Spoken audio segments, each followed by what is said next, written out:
वालेकुम सलाम वरहमतुल्लाहि वबरकातुह। إن الحمد لله نحمده ونستعينه ونستغفره ونعوذ بالله من شرور أنفسنا ومن سيئات أعمالنا من يهده الله فلا مضل له ومن يضلل فلا هادي له وأشهد أن لا إله إلا الله وحده لا شريك له وأشهد أن سيدنا ومولانا محمدا عبده ورسوله صلى الله تعالى عليه وعلى آله وأصحابه وبارك وسلم تسليما كثيرا كثيرا. أما بعد، أعوذ بالله من الشيطان الرجيم. بسم الله الرحمن الرحيم. يا أيها الذين آمنوا اتقوا الله حق تقاته ولا تموتن إلا وأنتم مسلمون. وقال النبي صلى الله تبارك وتعالى عليه وسلم: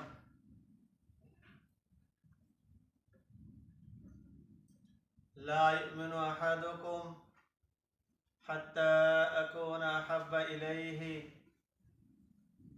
من والده وولده والناس أجمعين، أو كما قال صلى الله تبارك وتعالى عليه وسلم. آمنت بالله صدق الله مولانا العظيم وصدق رسوله النبي الكريم ونحن على ذلك لمن الشاهدين والشاكرين والحمد لله رب العالمين. محترم हाज़रीन, মহান আল্লাহ পাক রব্বুল আলামিনের দরবারে অগণিত শুকর সুজুদ যে তিনি তার ঘর মসজিদে জুমার নামাজে হাজির দেওয়ার তৌফিক মারহামাত করিয়েছেন। এই মরুভূমির এলাকায় এত দূর থেকে আসা, কষ্ট করা, তারপর আল্লাহর ঘরে হাজির দেওয়া বাংলাদেশের একটা মসজিদে সব আল্লাহ পাক রব্বুল আলামিন দেখতেছেন এবং ফেরেশতাদের গর্ব করতেছেন। সে কষ্ট করে কিভাবে এই শীতের মেতে টেলকা ঠান্ডা পানি দিয়ে ওযু করে নামাজ পড়ার জন্য উপস্থিত হইতেছেন। আল্লাহ পাক রব্বুল আলামিন সব জানেন। আল্লাহ পাক রব্বুল আলামিন জানার পর আমাদেরকে যে তৌফিক দিতেছেন, বারবার আমরা আসতাছি, যেহেতু আল্লাহর তৌফিক আমরা লাভ করতে পারছি, কথা আমরা শুকরিয়াতান বলি আলহামদুলিল্লাহ। আলহামদুলিল্লাহ। আলহামদুলিল্লাহ বলা অর্থ হইল আল্লাহ পাক রব্বুল আলামিন থেকে তৌফিক পাওয়ার পর শুকরিয়া আদায় করা। আর মহান আল্লাহ পাক রব্বুল আলামিন কোরআনে কারিমে ইরশাদ করেছেন, যে ব্যক্তি আমার নেয়ামত পাওয়ার পর শুকরিয়া আদায় করবে, আমি তার জন্য নেয়ামত বাড়াইয়ে দিব। তো আল্লাহর ঘর মসজিদে আসা মুমিনের জন্য এক ধরনের মেরাজ। এই মেরাজ লাভ করার জন্য মানুষ যতদিন বা হায়াত আছে ততদিন আল্লাহ তাকে সুযোগ করে দেয়। যে সুযোগটাকে কাজে লাগাইতে পারে সে ধন্য, আর যে সুযোগটাকে অকাজে নষ্ট করছে তার জন্য সেটা আফসোস। পরকালে সে শুধু আফসোস করবে, কিন্তু তখন আফসোস করে কোনো ফায়দা হবে না। আমি যে বললাম আল্লাহর ঘরে আসা মুমিনদের জন্য মেরাজ স্বরূপ কেন বলছি, এটার পিছনে কারণটা আপনাদের সামনে রাখবো। গত সপ্তাহ আমরা মেরাজ সম্পর্কে কিছু গুরুত্বপূর্ণ আলোচনা শুনেছিলাম। মেরাজ হওয়ার কারণটা আপনাদের সামনে উল্লেখ করেছিলাম। আল্লাহর নবী রহমতুল্লিল আলামিন সাল্লাল্লাহু তাআলা আলাইহি ওয়াসাল্লামকে মেরাজের রাতে কিভাবে সম্মানিত করছেন আর কি কারণে সম্মানিত করেছেন। দুনিয়ার মানুষ, কাফির, বেদিন, মুশরিক, মুনাফিক আর ইসলাম বিরোধীরা যখন আল্লাহ নবী সাল্লাল্লাহু আলাইহি সাল্লামকে চতুর্দিক দিয়া দুঃখ, কষ্ট এবং আঘাত দিয়া ভরপুর করেছেন, তখন আল্লাহ পাক রব্বুল আলামিন চতুর্দিক দিয়ে আল্লাহর হাবিব সাল্লাল্লাহু আলাইহি ওয়াসাল্লামকে ইজ্জত, সম্মান, মাকাম, মর্যাদা এবং ইমামতের মাকামে ফায়েজ কইরা আল্লাহ নবী সাল্লাল্লাহু আলাইহি সাল্লামকে সম্মান দিয়ে ভরপুর করে দিয়েছেন। সমস্ত আম্বিয়া কিরামকে একত্রিত করছেন বাইতুল মাকদাস, দুনিয়ার জমিনের মসজিদে, যেটা মুসলমানদের কিবলা আউয়াল ছিল, সেখানে সমস্ত নবীদেরকে হাজির করছেন। জিবরিল আমিন সাখরাতে যাই আজান দিলেন। তারপর সকল নবীর অপেক্ষামান ইমাম কে হবে, ইমামতের দায়িত্ব কে পালন করবে, তখন জিবরিল আমিন রহমতুল্লিল আলামিন মুহাম্মদ আরবি সাল্লাল্লাহু আলাইহি সাল্লামের হাত ধরে ইমামতের জায়গাতে খাড়া করে দিলেন আর আল্লাহ নবী সাল্লাল্লাহু আলাইহি সাল্লাম সকলকে নামাজ পড়াইলেন। এই হলো দুনিয়া ইমামুল মুরসালিন। নবী আলাইহিস সালাতু ওয়াস সালামের উপাধি হয়ে গেল ইমামুল মুরসালিন, সমস্ত নবীদের ইমাম, ইমামুল আম্বিয়া। তারপর বলছিলাম প্রথম আসমানে যাওয়া হইল, ফেরেশতাদের সাথে কথোপকথন হলো, আদম আলাইহিস সালামের সাথে সাক্ষাৎ হলো। দ্বিতীয় আসমানে যাওয়া হলো, কথোপকথনের পর, অনুমতির পর যখন প্রবেশ করার অনুমতি পাইল, তখন ইয়াহইয়া আলাইহিস সালাম, ঈসা আলাইহিস সালামের সাথে সাক্ষাৎ হলো। তৃতীয় আসমানে ইউসুফ আলাইহিস সালামের সাথে দেখা হলো। চতুর্থ আসমানে ইদ্রিস আলাইহিস সালামের সাথে, পঞ্চম আসমানে হারুন আলাইহিস সালামের সাথে, ষষ্ঠম আসমানে ইব্রাহিম আলাইহিস সালামের সাথে, আর ষষ্ঠম আসমানে মুসা আলাইহিস সালামের সাথে দেখা সাক্ষাৎ হলো, দোয়া সালাম হইল, কথোপকথন হইল। তারপর সপ্তম আসমানে যখন গেছেন, তখন নবী আলাইহিস সালামের দেখা হলো জাতির পিতা ইব্রাহিম আলাইহিস সালাম। কথা শুনতেছেন? আর আমরা বলি কি জাতির পিতা কারে? নাউযুবিল্লাহি মিন যালিক, আযানাল্লাহু মিনহু।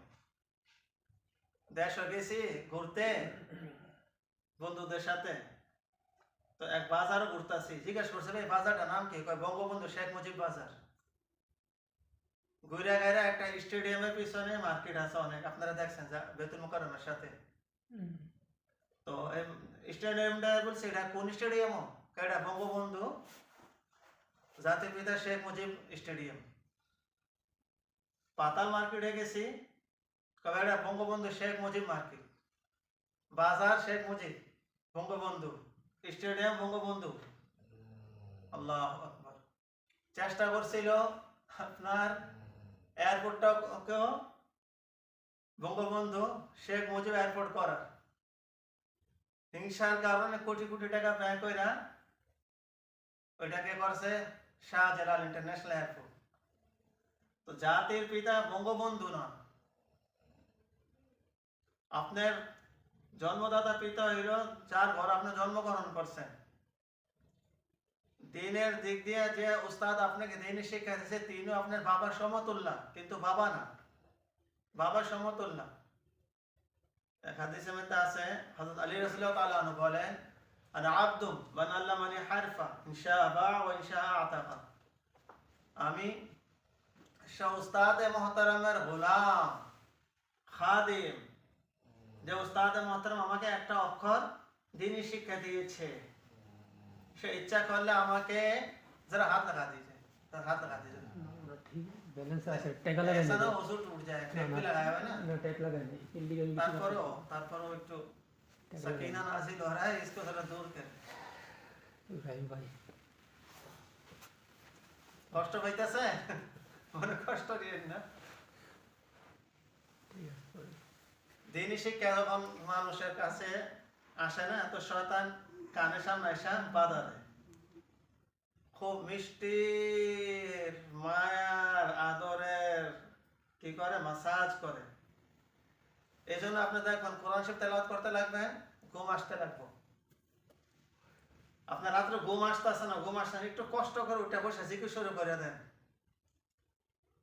اللهم صل على محمد النبي الأمي وعلى آله وأصحابه وسلم تسليما درود পড়েন لا حول ولا قوة إلا بالله ولا حول ولا قوة إلا بالله لا حول পড়েন سبحان الله سبحان الله سبحان الله الحمد لله الحمد لله الحمد لله الله أكبر الله أكبر الله أكبر لا إله إلا الله لا إله إلا الله যখন জিকির করবেন দেখুন ঘুম এসে পড়ছে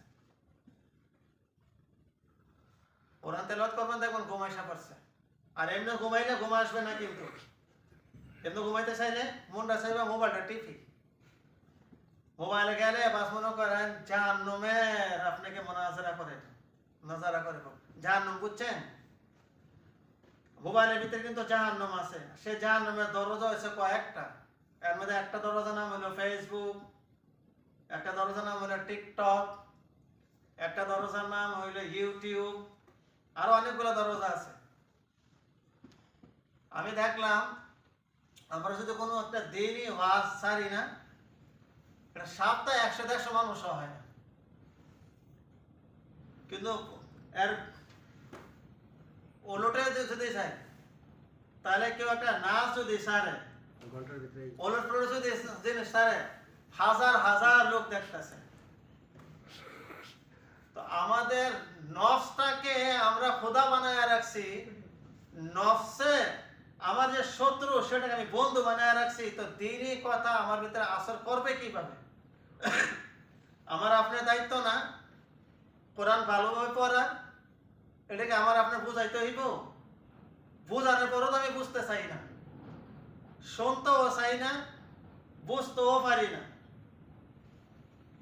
কিন্তু আমি আর আপনি যখন পরবাসে চলে আসছি তো এটাকে আমার আপনাকে বুঝাইতে হবে আপনি কিন্তু পরবাসে আছেন হে মিয়া আমি লাখ লাখ টাকা খরচ করেছি আমি কি জানি না আমি কুয়েতে আছি সৌদি আরবে আছি বা বিদেশে আছি আচ্ছা ডিউটিতে যাইতে হইব এটাকে রাতে সজাগ করে দিতে হইব কি 3টা বাজে উঠে ডিউটিতে যাইতে হইব এটা তার বোঝানো লাগে না সজাগও করার লাগে না অটোমেটিকলি চোখ খুললে যায় কান খারাপ হয়ে যায় কি কন যখন দেখছে গাড়ি চলে যেতেছে তখন মুখটাও ধোয়া হয় না কাপড় চোপড়ও ব্যাগের মধ্যে ভরে গাড়ির মধ্যে যাই পড়বো ডিউটি আছে এটা দুনিয়া ডিউটি দৈনিক 5টা ডিউটি নামাজ আর ওইটার মধ্যে আনাও যায় না আনলেও শয়তান এমন মালিশ করে যে ইমাম সাহেবের সামনে বসে হই ঘুম মসজিদে জুম্মা পড়াইতাম কাকা সামনে বসে আমার ভাইয়ের মতো মনে কষ্ট নেন আপনি আমার দিনই ভাই আমার বড় যে আপনার একদিনের বড় সে আপনার সাথে একদিনের বড় হওয়ার কারণে তার ইলম বেশি তার ইবাদত বেশি তার জ্ঞান বুদ্ধি বেশি ঠিক বলছি না একটু বলেন না সোজা ঠিক বলছি না ভাই ঠিক একটু উঁচু স্বরে বলেন ঠিক না ভাই ঠিক আর যদি আপনার একদিনের ছোট হয় তাহলে সেও আমার চেয়ে উত্তম কেন সে একদিন দুনিয়াতে কম আসছে দুনিয়া কম ভোগ করছে তো দুনিয়াতে তার অপরাধ আমার তুলনায় একদিন কম কথা বুঝতে পারিনি শুনতেছেন না শুনতেছেন একটু জি হ্যাঁ না আবার ঠিক বলবেন তো যে আপনার একদিনের বড় তার ইবাদত বেশি যে আপনার একদিনের ছোট তার সমান আপনার চেয়ে বেশি কেন তার গুনাহ কম যে বড় তার ইবাদত বেশি যে ছোট তার গুনাহ কম তো এই হিসাবে আমরা সবাইকে সম্মান করব বড়দেরকে কি করব ইজ্জত সম্মান আর ছোটদেরকে স্নেহ মহব্বত ভালোবাসা কোন হাদিস মধ্যে কি আছে মাল্লাম ইয়ারহাম সগীরানা ওয়ালাম ইয়াকির কবীরানা ওয়ালাম ইউআযিম উলামাআনা ফালাইসা মিন্নি আও ক্বাল ফালাইসা মিন্না যে ব্যক্তি নিজের ছোটদের সাথে স্নেহ না করে বড়দের ইজ্জত না করে সম্মান না করে আর উলামায়ে কেরামদের তাসিম না করে তাহলে সে আমার উম্মতই না কত বড় ওয়াঈদ কত বড় ওয়াঈদ তো বোঝা গেছে ওয়াজের মঞ্চে যিনি ওয়াজ করবে তিনি আপনার উস্তাদের সমতুল্য আর আপনাদের সামনে বসান ছাত্রের সমতুল্য কেননা যা কেউ ওয়াজের মঞ্চে মধ্যে আপনারা বসাইছেন, তাকে সেই ওয়াজের মঞ্চে দাঁড়ানোর অথবা বসানোর উপযুক্ত মনে করে অনুমতি দেওয়া হয়েছে। আবে তবে ব্যক্তিকে এখানে বসার অনুমতি নাই, বয়ান করার সুযোগ নাই। কেন কোরআন দিয়া হাদিস দিয়া সে আলোচনা করব, দায়িত্বের সাথে সে কথা বলবো, তার এক একটা কথার পিছনে তার বড় বড় দায়িত্ব আছে। কারণ এখান থেকে যদি সে তার মুখ থেকে একটা কথা পিছলা ভুল বের হয়ে যায়, জাতি গুমরা হওয়ার আশঙ্কা আছে। ঠিক কিনা? শুনতেছেন? এই কারণে যে জুম্মার খতিব বলেন অথবা মাঠের বক্তা বলেন, সে দায়িত্বশীল। সে কোনো এমন কথা বলতে পারবে না যে কথার মধ্যে শিরকের গন্ধ আসে, যে কথার মধ্যে বিদআতের গন্ধ আসে। একমাত্র ইবাদত আল্লাহ রাব্বুল আলামিনের, সাহায্য চাবো একমাত্র আল্লাহ থেকে। मदद नुसरत काम बनाने वाला, काम बिगाड़ने वाला, इज्जत देने वाला, मकाम मर्यादा सम्मान देने वाला ज़ात के अल्लाह। कुलिल्लाहुम्मा मालिकल मुल्क तु'तिल मुल्का मन तशा व तंज़िउल मुल्का मिम्मन तशा व तु'इज़्ज़ु मन तशा व तुज़िल्लु मन तशा बियदिकल खैर इन्नका अला कुल्ली शाइइन কদির। আল্লাহ পাক রব্বুল আলামিন বলতেছেন রহমাতুল লিল আলামিনকে। আল্লাহ পাক রব্বুল আলামিন কাকে বলতেছেন? রহমাতুল লিল আলামিনকে। কুল, এ আমার বন্ধু, আমার হাবিব, আপনি বলিয়া দেন, উম্মতকে জানিয়ে দেন, উম্মতের এক এক ব্যক্তির কাছে কথা পৌঁছাইয়া দেন কি আল্লাহুম্মা মালিকাল মুলক, সে আল্লাহ, সে মহান রব্বুল আলামিন, তিনি হইলেন সমস্ত রাজ্যতের মালিক। কুলিল্লাহুম্মা মালিকাল মুলক, রাজ্যতের মালিক কে ভাই?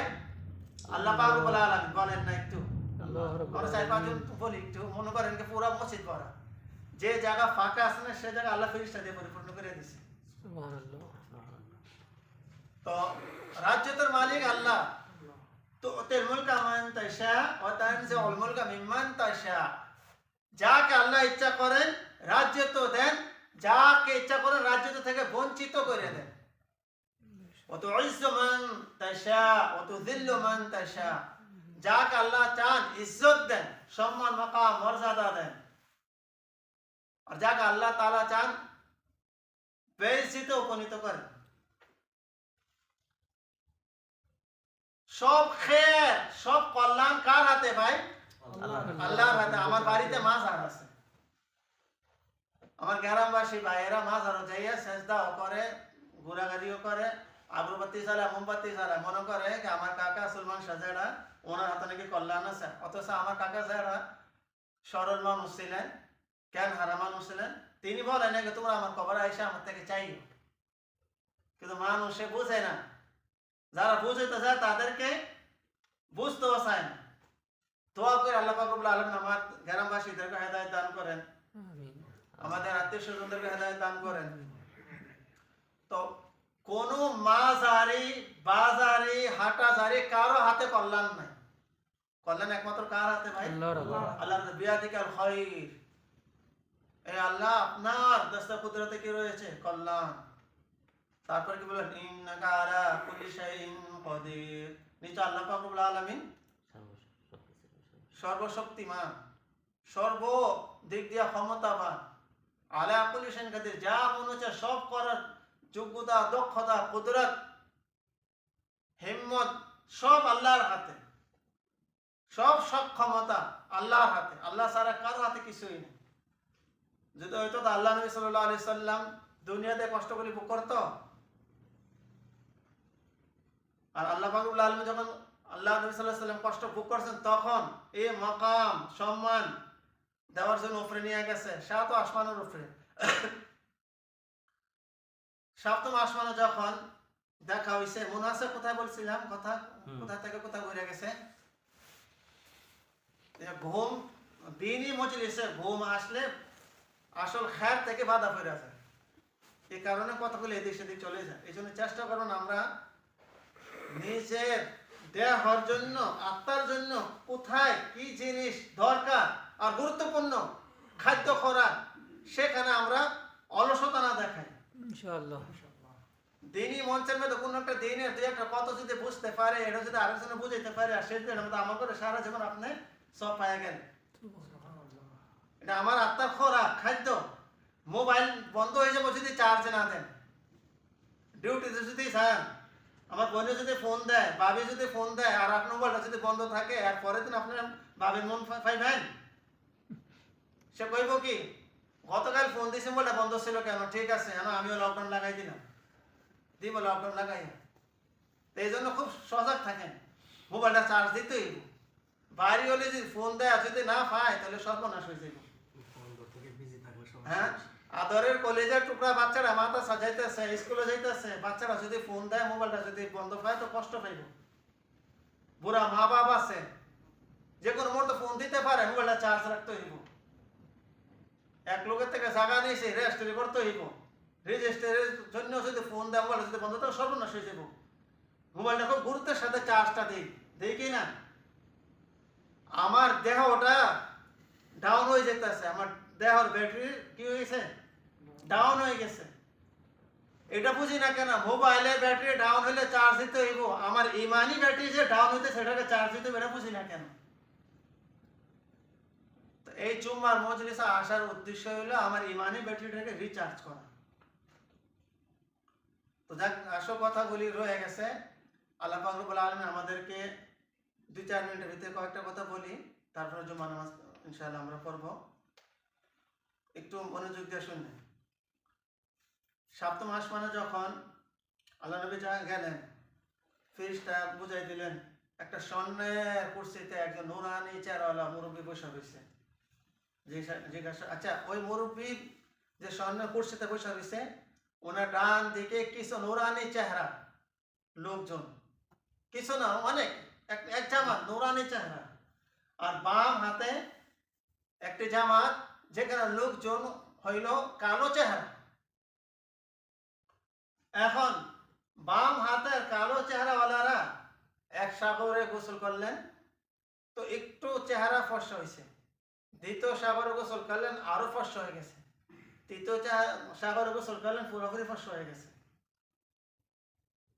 এখন জিজ্ঞাসা করা হইল যে তারা কারা, আর এই মুরব্বীকে? বলছেন ইয়া রাসূলুল্লাহ। জিজ্ঞাসা করছে কাকে? জিবরিল আমিনকে। কে জিজ্ঞাসা করছে? রহমতুল্লিল আলামিন। রহমতুল্লিল আলামিন জিবরিল আমিনকে জিজ্ঞাসা করলেন। তো জিবরিল আমিন আলাইহিস সালাতু ওয়াস সালাম উত্তর দিলেন, ইয়া রাসূলুল্লাহ, তিনি হলেন ইব্রাহিম আলাইহিস সালাতু ওয়াস সালাম, আপনার পিতা ইব্রাহিম আলাইহিস সালাতু ওয়াস সালাম। আর ডান দিকে হইল নুরানি চেহারাওয়ালা নেক উম্মতের নেককার লোকেরা, আর বাম দিকে যারা ছিল গুনেগার উম্মতের লোকেরা। আর যে সাগরে গোসল করছে তারা, প্রথম সাগর ছিল আল্লাহর রহমতের সাগর। আর যখন সেটা গোসল করছে তো আল্লাহর রহমতে তাদের মধ্যে কিছু নূরানিয়ত আইসা পড়ছে। দ্বিতীয় সাগর যখন গোসল করছেন, আল্লাহ পাক রব্বুল আলামিন তাদেরকে মাগফিরাত করে দিলেন। দ্বিতীয় সাগরটা হলো নাহারে মাগফিরাত। প্রথমটা ছিল নাহারে রহমান, আর দ্বিতীয় সাগরটা ছিল নাহারে মাগফিরাত। আর তৃতীয় সাগরে যে গোসল করছে আল্লাহ তাআলা তাদেরকে একটা পাক পবিত্র করে দিয়েছেন, সেটা ছিল নাহারে পবিত্রতা। তো তারা 3টা সাগরে গোসল করার পর পাক পবিত্রতা লাভ করছেন।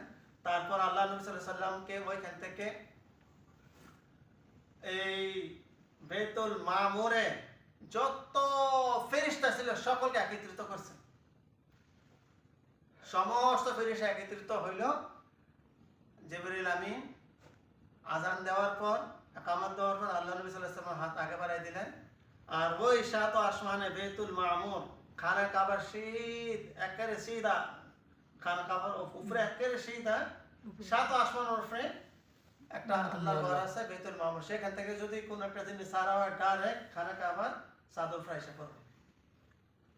ওইখানে সমস্ত ফেরেশতারা জমা হয়েছে, আল্লাহ নবী সাল্লাল্লাহু আলাইহি ওয়াসাল্লাম ইমামতি করছেন। এইভাবে ওইখানে যাই আল্লাহ নবী হয়ে গেছেন ইমামুল মালাইকা।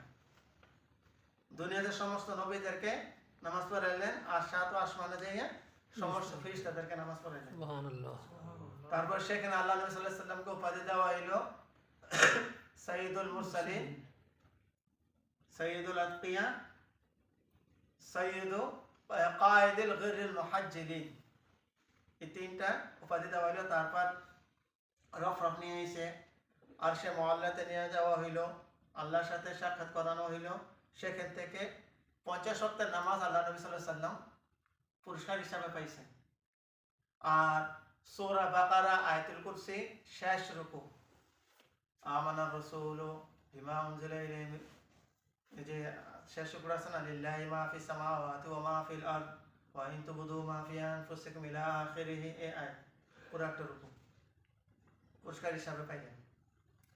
তারপর আল্লাহ নবী সাল্লাল্লাহু আলাইহি ওয়াসাল্লাম যখন ফিরে আসবেন, ষষ্ঠম আসমান পর্যন্ত আসছেন, মুসা আলাইহিস সালামের সাথে দেখা হয়েছে।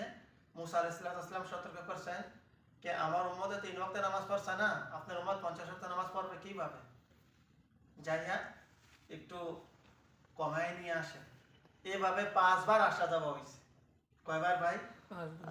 5 বার আসা যাওয়া হয়েছে। 4 বারে 10 করে কমাইছে, আর পঞ্চবারে 5 ওয়াক্ত নামাজ কমাইছে। বাকি রয়ে গেছে 50 থেকে কত 45টা নামাজ কি হয়ে গেছে, মাইনাস দুটাই হয়ে গেছে, কনস্ট্রাকশন হয়ে গেছে, মাইনাস হয়ে গেছে 5 ওয়াক্ত। আর এটা আল্লাহর একটা হিকমত ছিল, আল্লাহ পাক রব্বুল আলামিন চাইছে বারবার আমি আমার হাবিবের জিয়ারত করি, আর আল্লাহর কালিমুল্লাহ মুসা আলাইহিস সালাম চাইছে আমি বারবার আল্লাহ নবীর সাথে দেখা কি করি, মুসাফা করি, কথা বলি। বুঝেন ভাই? তো এইভাবে তাদের মুসা আলাইহিস সালামের ইচ্ছা আল্লাহ পাক পুরা করলেন, আর আল্লাহ নবী সাল্লাল্লাহু আলাইহি সাল্লামেরও মুহাব্বত আর বাড়াই দিলেন, আর এটা বুঝাই দিলেন যে যার সাথে যত মুহাব্বত হয় তার সাথে তত সাক্ষাৎ হয়। বুঝলেন না? তো এইভাবে 5 ওয়াক্ত নামাজ আল্লাহ নবীকে দেওয়া হয়েছে। আর কয়ে দেওয়া হয়েছে যে নামাজ তো 5 ওয়াক্তের, কিন্তু সওয়াব দেওয়া হইব 50 ওয়াক্তের, অর্থাৎ প্রত্যেক এক ওয়াক্তের নামাজের মধ্যে 10 ওয়াক্তের সওয়াব দেওয়া হবে। সুবহানাল্লাহ। তো যে ভাইয়েরা নামাজ ছাড়ে তারা এক ওয়াক্তের মধ্যে 10 ওয়াক্তের কি বেনিফিট থেকে বঞ্চিত হইতাছে।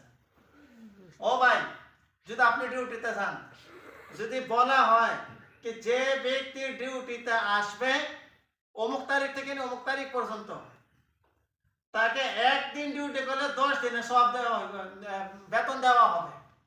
ভাই বুঝাইতে পারিনি? ধরেন বেতন 150 টাকা, বুঝছেন নি, দৈনিক 5 টাকা, 5 দিনের বেতন।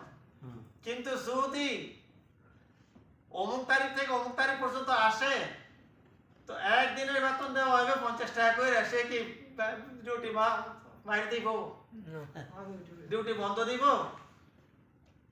সে যদিও না পারে ফাতা মাতা তারিখে আসবে ডিউটিতে। কেন? একদিনে ডিউটি করলে তো 10 দিনের বেতন পাবো।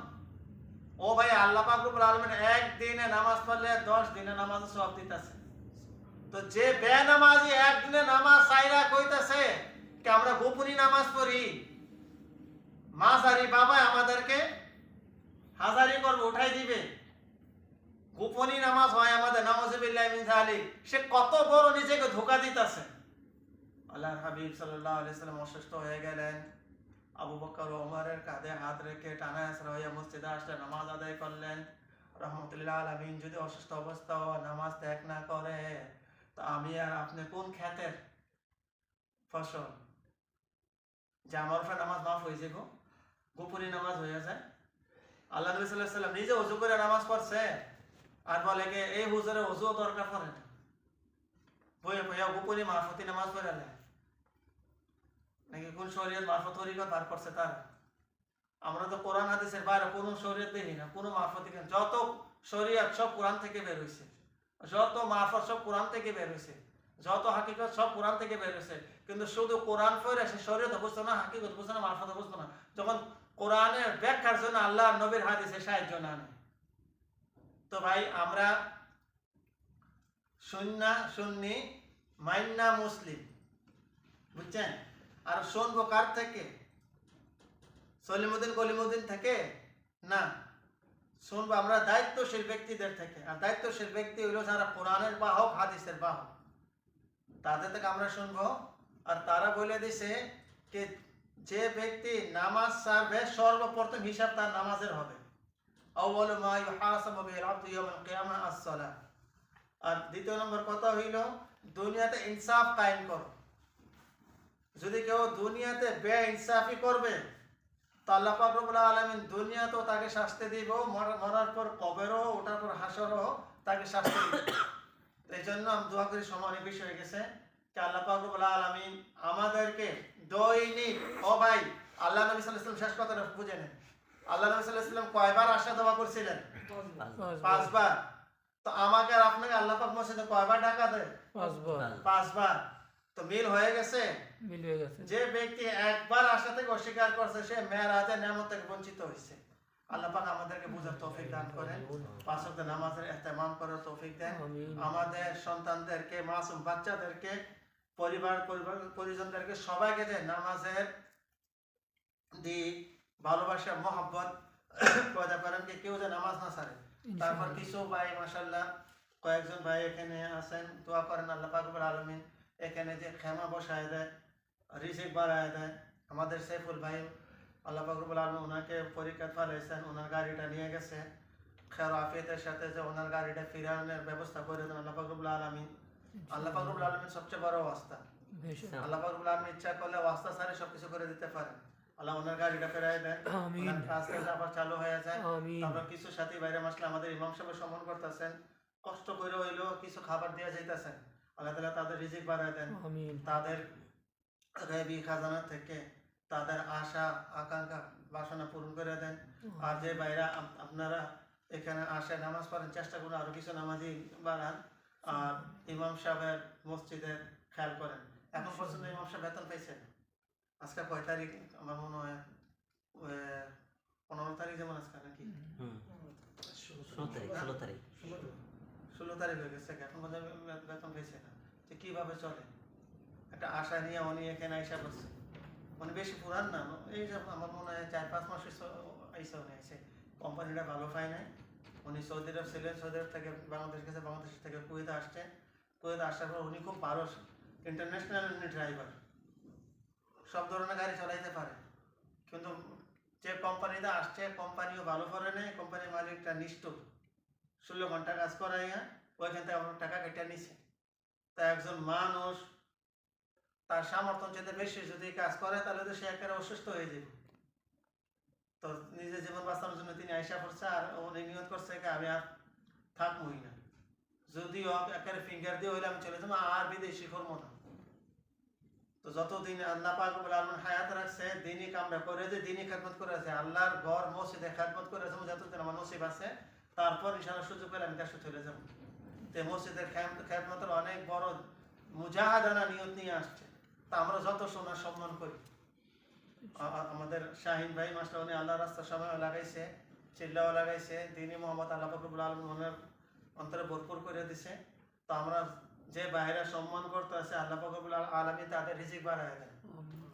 আর চেষ্টা করি ওনাকে যতটুকু পারি সম্মান করার, আল্লাহ পাক রব্বুল আলামিন আমাদেরকে সম্মান করবো। একজন মসজিদে ইমামের সম্মান করাটা এটা কোনো ছোট মোটো কথা না। আল্লাহ নবীর মুসাল্লির যিনি দায়িত্ব নিছেন তার সম্মান করা স্বয়ং আমি মনে করি আল্লাহ নবী সাল্লাল্লাহু আলাইহি ওয়াসাল্লাম যদি দুনিয়াতে থাকতেন আমরা চাইলাম না, চেষ্টা করলাম না হইলে। কিন্তু খুদা না খাসা যদি আমার ভুল ত্রুটি হইতো, আল্লাহ পাক যা করেন তাই হিকমতে ভরপুর। আল্লাহ পাক রব্বুল আলামিন আমাকে আল্লাহ নবী সাল্লাল্লাহু আলাইহি ওয়াসাল্লামের যে প্রতিনিধি যারা আছেন, নায়েবিন যারা আছেন, আর দ্বীনের খাদিমিন যারা আছেন তাদের খেদমত করার তৌফিক দান করেন। ওবিহাদাল কাদর নাকতাফি ওয়া মা আলাইনা ইল্লাল বালাগুল মুবিন।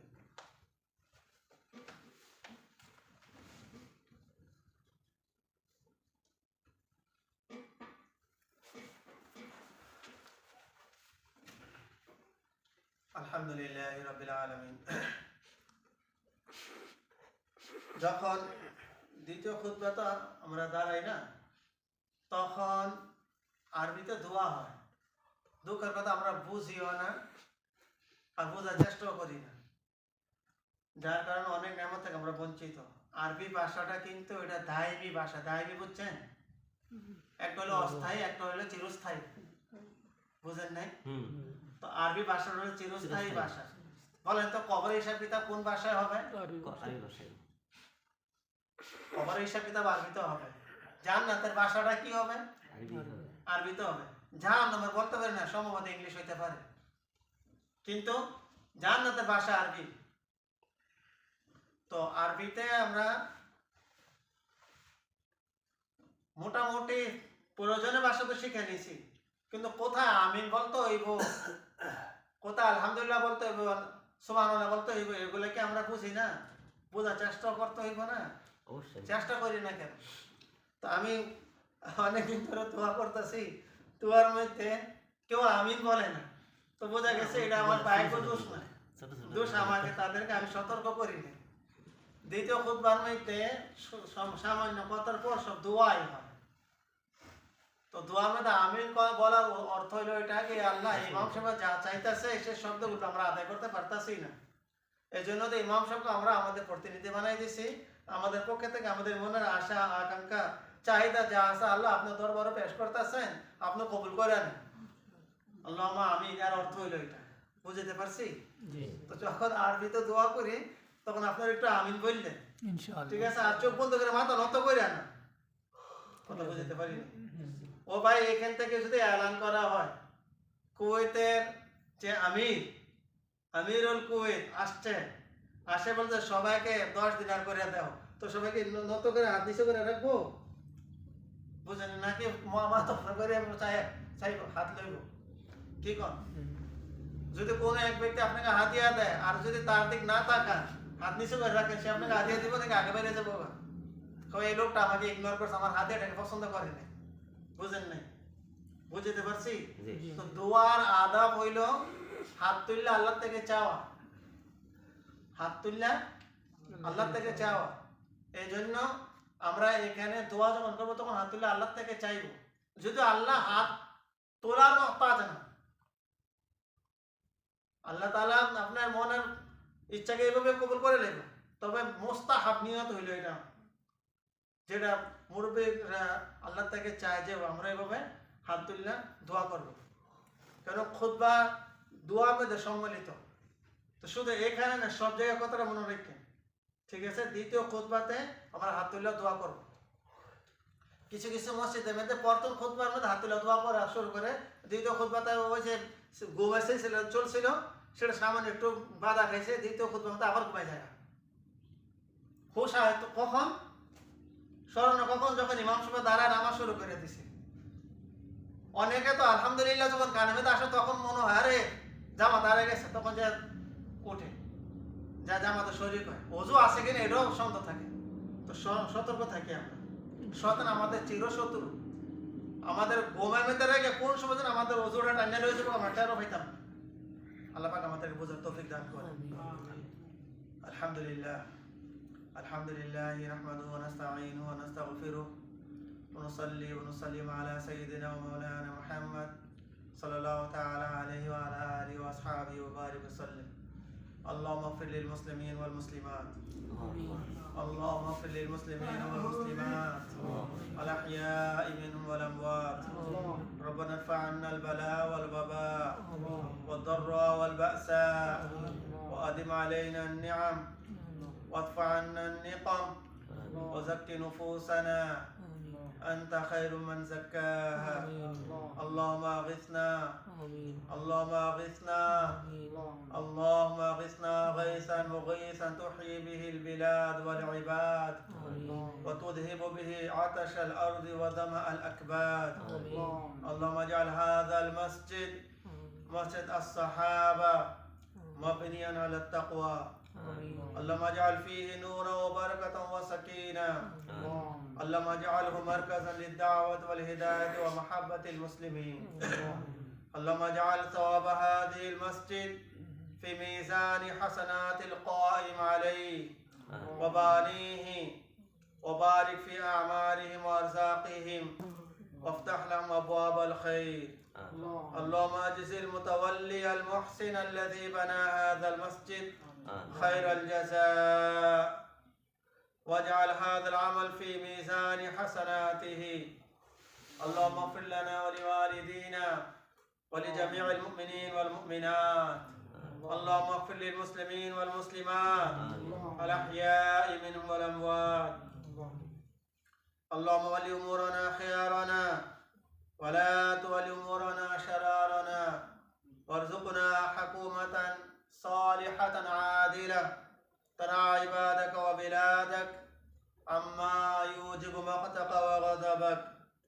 اللهم وفق أميرنا وولي عهده لما تحب وترضى، وخذ بنواصيهم للرضا والتقوى، واجعل هذا البلد آمنا مطمئنا سخاء رخاء وسائر بلاد المسلمين.